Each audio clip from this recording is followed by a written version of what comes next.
Okay, as promised, I'm going to do a video showing the next stage in building up some of the work that I do. So as you can see, it's very layered. So the first video I showed how I do the initial background, and then this one I'm going to talk a little bit about the stamping and show some of the techniques that I use to do the stamping before I do the additional layers. Okay, so what we have is the backgrounds that we did previously, and if there's a video that you can look up in this stream of ML Jerd. Something that I wanted to mention about that is just make sure when you're striping the paint down that you do clean off the extra bit. This one, because I was doing it quickly, I've left some lines. They do dry out, but they just dry out a bit more slowly, obviously. So on this piece, we've got a lovely bright area here, and then here is a little bit more muddy. So I thought I would use that kind of like a neutral background to print on. Now, one of the things that I use to print with is just foam from like, takeaway burgers or sandwiches or fish and chips. The packaging for that is great to draw into, and you can create your own printing template. It's pretty simple, but I may do a video down the track for people who don't understand how it works. I like to be really low tech, and I think it's because I've worked in the community sector and, with people that don't have much money, and creativity is so important for it to be accessible to everybody. So, takeaway containers are very cheap. You can also use like meat trays and veggie trays. It's a little bit thicker, but you'll work it out, So again, being low tech, just a paint and a paintbrush. And I'm, if you notice, I'm sort of doing the paint flat because you don't want it to get into all your grooves, because you want the design to show. Yeah, so if you fill it, and not too much paint.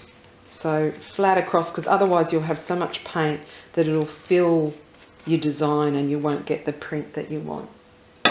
Okay, so that's our little template here. Now I'm just going to pop it down. Will I pop it down there? Yeah. Okay.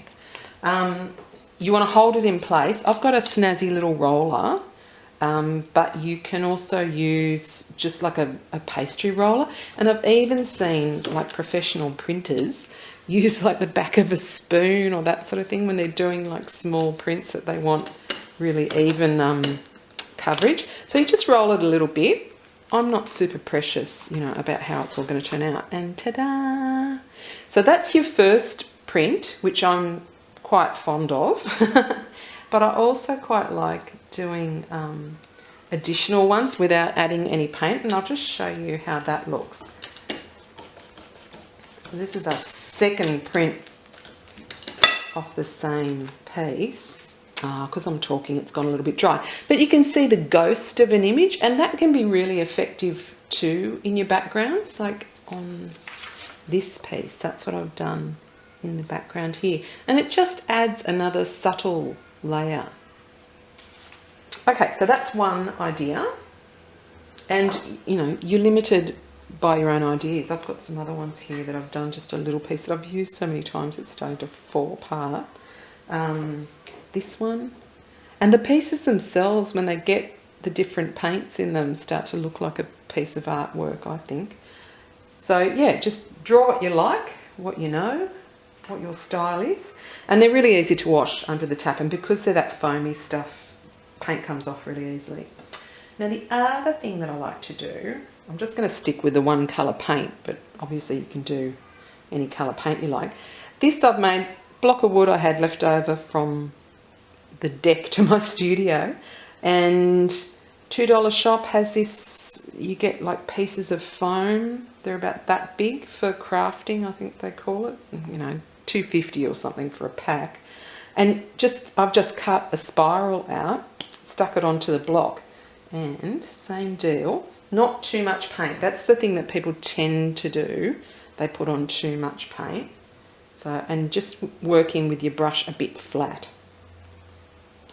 So nice coverage on here. It's pretty forgiving. You know, if you get a bit of a blob, just get it out with your paintbrush. It's, you know. Okay, so where will I put this? Oh, got another piece of paper here. I'll plonk on the side. Yeah.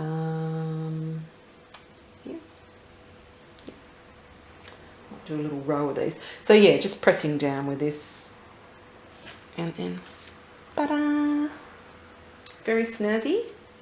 I've done another one. This one's got serrated, not serrated, whatever that's called. I couldn't stick another one on because it had that lumpy back. But this was a block of the sanding cork that I used to use to prop easels up when I was doing the bottom of the painting.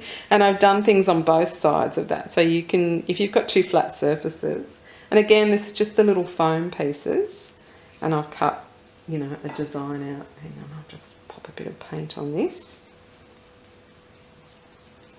Something else I want to say about paint. You're probably going to need a better quality paint, just with a bit more pigment in it for this, so that you get the intensity of the print.